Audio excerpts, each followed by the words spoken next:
नमस्कार, welcome to my channel. मैं हूं मनीषा।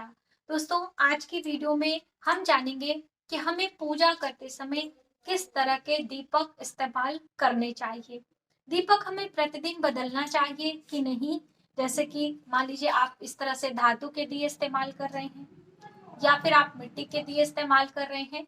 कभी कभी आटे के दिए प्रज्वलित करने की भी बात आती है। अब दिए आपने प्रज्वलित कर लिया सही तरीके से। इसमें हम जो बातियां लगाते हैं, ये इस तरह से अलग अलग बाती का भी प्रयोग किया जाता है। तो ये जो कॉटन यानी कि रुई की जो बत्ती होती है वो सबसे अच्छी मानी जाती है कि हमें इस तरह से जो मौली के दिए बत्तियां होती हैं इसे लगाना चाहिए। या फिर जो आपने देखा होगा कच्चे सूत की भी बातियां लगाने की भी बात आती है। तो इस तरह की बहुत सारी बातें होती हैं जब हम एक दीप प्रज्वलित करते हैं। तो किस तरह का क्या हमें इस्तेमाल करना है। हमें घी के दिए लगाने, इस तरह से घी जब हम इस्तेमाल करते हैं पूजा में तो किसको लगाना है, देवी को कि देवता को, या प्रतिदिन की पूजा में हमें क्या चीजें इस्तेमाल करनी है। या हम आरती जब कर रहे हैं तो क्या हमें प्रतिदिन की जो पूजा कर रहे हैं उसमें आरती में दीपक अलग से रखना है, दो दिए लेने हैं, एक दिए लगाने हैं। दीपक का मुख किधर होना चाहिए। या फिर सरसों के तेल के दिए की बात आती है तो हमें वो कब कब जलाना होता है, क्या हम प्रतिदिन की पूजा सरसों के तेल से कर सकते हैं। इस तरह की बहुत सारी महत्वपूर्ण जानकारी है जो कि इस वीडियो में हम शामिल करने वाले हैं। दोस्तों, जितनी जानकारी हो सकेगी हम उतनी आपको देंगे। यदि कोई जानकारी रह जाती है तो उसके लिए हम आपको नेक्स्ट वीडियो में शामिल करेंगे।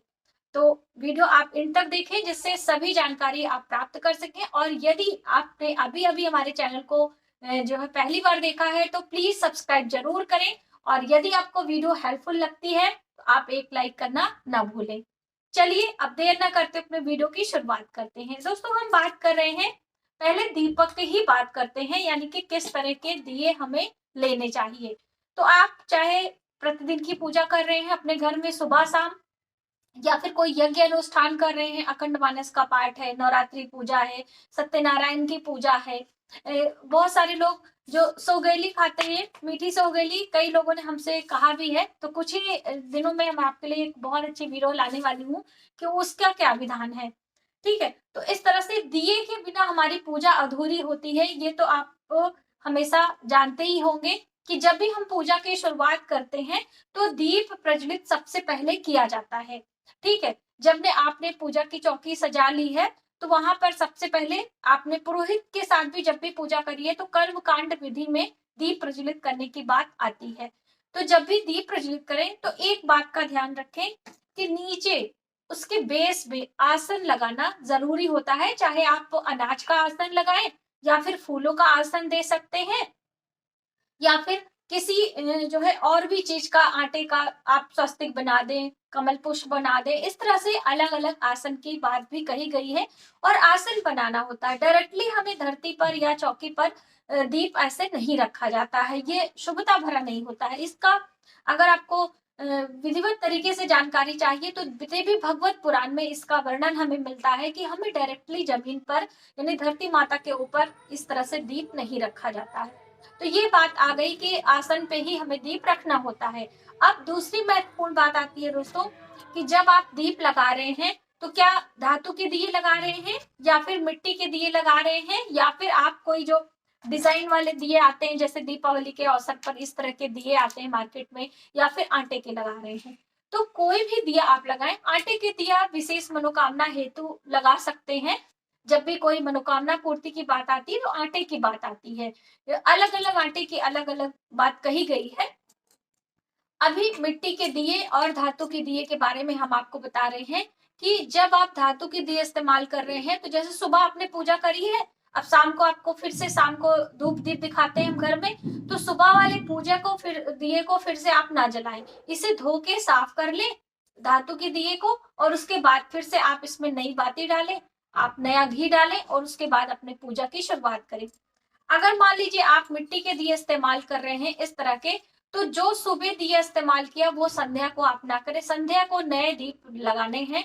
कहने का अर्थ है कि जब भी आप पूजा की शुरुआत करेंगे तो नए दीप ही आपको प्रज्वलित करने होंगे। इस तरह से मिट्टी के दिए यदि आप ले रहे हैं तो चाहे इस तरह से वाले भी आप लें तो भी नए दिए ही हर बार पूजा में इस्तेमाल करना है, ये आप समझ लें।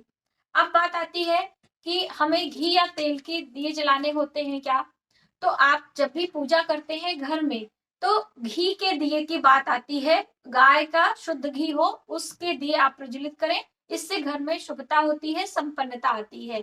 और ज्यादातर घी के दिए इस्तेमाल, अब मान लीजिए आप घी नहीं ले पा रहे हैं तो तिल के तेल की भी बात आती है। जो तिल का तेल मार्केट में मिलता है तो वो आप ले लें और उसे पूजा में इस्तेमाल करें। प्रतिदिन की पूजा हो या फिर आप कोई यज्ञ वगैरह कर रहे हैं उसमें भी कर सकते हैं, लेकिन ज्यादातर आप कोशिश करें कि घी ही लेकर आए, या आप अपने घर में घी बना रहे हैं, गाय का है या फिर भैंस का है, जो भी है आप घी ले सकते हैं। ये बात हो गई। अगली महत्वपूर्ण बात आती है कि जब हम दीप रखते हैं तो वो दीप किधर रखना चाहिए। कई लोग ये भी जानना चाहते हैं कि हमें दीप दाएं रखना है कि बाएं रखना है, क्या कैसे रखना है। तो हम जब भगवान की पूजा करते हैं तो सबसे पहले मान लीजिए आप बीच में दीपक रख रहे हैं तो कोई बात नहीं है, नहीं तो आप राइट हैंड पे दीपक रखने की बात कही गई है। राइट हैंड में दीपक रखने का अर्थ होता है कि हम आग्नेय कोण में, यानी पूर्व मुखी होकर आप पूजा कर रहे हैं तो आग्नेय कोण में दीप रखा जाता है, वहां पर आप रख के पूजा कर सकते हैं। अब अगली बात आती है कि यहाँ पे जो इसके अंदर बातियां लगानी है, रुई की हम लगाएं कि अलग बाती लगाएं। तो रुई की बाती आप देवताओं के पूजन में लगा सकते हैं। यदि देवियों की पूजा कर रहे हैं इस तरह से मौली की बाती लगाने का विधान कहा गया है। यदि आप तिल के तेल में मौली की बाती लगाते हुए माँ दुर्गा की पूजा करते हैं या फिर माता लक्ष्मी के दीप जलाते हैं तो बहुत अच्छा शुभता भरा होता है, जल्द मनोकामनाएं पूर्ण होती हैं।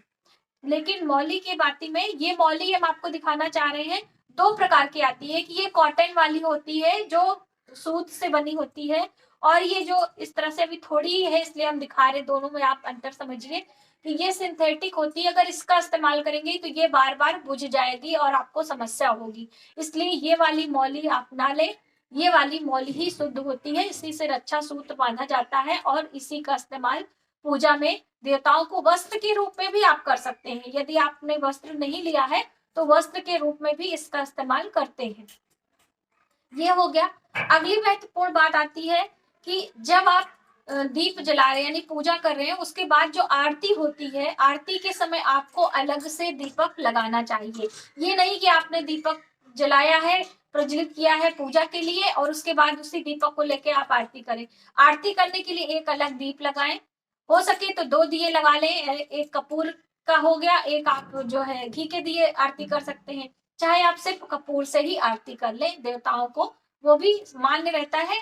लेकिन जब आप आरती कर लें कपूर की, उसके बाद आपको आरती इस तरह से शीतलीकरण करके देवताओं को देना होता है। ठीक, अब फिर उसके बाद आप दोनों हाथों से अपने इस तरह से मुखमंडल पर उस ताप को, उस अग्नि को महसूस करें, वो होती आरती। लेकिन उसके पहले आपको कुछ दक्षिणा जरूर रखना होता है आरती में, आप सभी को पता है। दक्षिणा में आप द्रव्य रख सकते हैं यानी पैसे, पुष्प रख सकते हैं, लौंग इलायची रख सकते हैं, या फिर मीठा यानी मिश्री इलायची बतासे कुछ भी डाल सकते हैं, यानी कि खाली आरती आपको नहीं लेना है। तो ये छोटी छोटी आपको बात ध्यान रखनी होती है। अगली महत्वपूर्ण बात है कि जब मान लीजिए आप कहीं घर से बाहर दीप जला रहे हैं या फिर आप किसी प्रकृति की पूजा कर रहे हैं, जैसे पीपल वृक्ष है या फिर समी वृक्ष है, केले का वृक्ष है, तुलसी का वृक्ष पौधा है, तो इनमें हमें कैसे दीप प्रज्वलित करना चाहिए। तो देखिए, घी के दीपक की बात आती है कि घी के दिए हम देवताओं के पूजन में इस्तेमाल करते हैं और देवियों के पूजन में तिल के तेल की इस्तेमाल की जाती है। लेकिन जब बात आती है कि इस तरह से पितरों के निमित्त जब हम दीप जलाते हैं तो वहां पे सरसों के तेल की बात आती है। तो सरसों का तेल आप पितरों के निमित्त लगाएं या फिर पीपल के वृक्ष के नीचे आप लगा सकते हैं। कहने का अर्थ है कि घर के अंदर आपको सरसों के तेल का इस्तेमाल नहीं करना चाहिए, इससे आपके घर में कलह कलेश हो सकता है। अगर आप लगातार लंबे समय से सरसों का तेल पूजन में या फिर आप इस तरह इस्तेमाल करें, ठीक है। अमावस्या तिथि पर पितरों के निमित्त ही जो दिए जलाए जाते हैं दीपावली पर, आपने देखा होगा कि जब पूजा में माँ लक्ष्मी के निमित्त 5 दिए घी के अलग से होते हैं, बाकी दिए हम तेल के जलाते हैं। तो सिर्फ वर्ष में एक बार ही अमावस्या तिथि पर हम जलाते हैं, या वैसे भी अमावस्या पे आप दीप जला रहे हैं तो वो पितरों के निमित्त ही होता है, तो वो आप तेल के जला सकते हैं। लेकिन अन्य स्थान पर आप हमेशा, जैसे माँ तुलसी के बिरवा के नीचे आप लगा रहे हैं तो आप घी के दिए लगाएं। केले के वृक्ष के पास आप दीपक लगा रहे हैं तो वहां भी घी के दीपक की बात आती है। पीपल के वृक्ष के नीचे सरसों के तेल का या फिर तिल के तेल दोनों की दिए आप लगा सकते हैं। और वहां भी आपको बेस रखना होता है, यानी कि नीचे थोड़े से आटे, थोड़ा सा चावल या फिर थोड़े से उड़द की दाल, कहीं कुछ भी आप रख दें और उसके बाद आप इस तरह से दीप प्रज्वलित करें। नदियों की बात आती है कि हमारे हिंदू सनातन धर्म में अंधेरे में प्रकाश का दान करना होता है, यानी कि जहां भी अंधकार, चाहे हमारे जीवन में प्रकाश फैलाने की बात हो या फिर अंधकार में जो है प्रकाश का दान होता है। तो आप हमेशा संध्या के समय यदि दीप दान करते हैं, जैसे कि बड़े बड़े पर्वों पर दीप दान की महत्वता बताई गई है, जैसे होली, दिवाली, अमावस्या, पूर्णिमा, इस तरह से दीप दान की बात कही जाती है। तो आप शाम के समय जब सूर्य अस्त हो जाता है तब आप दीपदान करें, उसकी महत्वता अधिक होती है। अब आप करेंगे तो आपको कोई मना थोड़ी करेगा, लेकिन आप शाम को करेंगे तो उसका प्रतिफल आपको अधिक मिलता है। ऐसे ही जैसे संक्रांति है, तो संक्रांति के दिन भी दिए दान करने की बात कही गई है। दान में हम लोग अन्न दान करते हैं, वस्त्र दान करते हैं, तो दीप दान की भी महत्वता है। तो आप इसमें 1 दिए लगा सकते हैं, 5 दिए, 7 दिए, या फिर 14 की संख्या में जो दान किए जाते हैं उसके साथ दीपों की भी बात कही गई है। तो आप 14 दिए लगा सकते हैं, लेकिन यदि घर में लगा रहे हैं तो घी के लगाएं, अगर घर से बाहर लगा रहे हैं तो तेल के दिए लगाएं। बस इस तरह का आप ध्यान रखें। अब किस दिशा में दिए का मुख होना चाहिए, ये भी आप सभी लोगों ने जानना चाहा था। तो दोस्तों, मुख हमेशा पूर्व की तरफ रखना चाहिए या फिर उत्तर दिशा की तरफ। जैसे पूजा हम लोग करते हैं तो पूर्व की तरफ मुख करके करते हैं या फिर उत्तर दिशा में।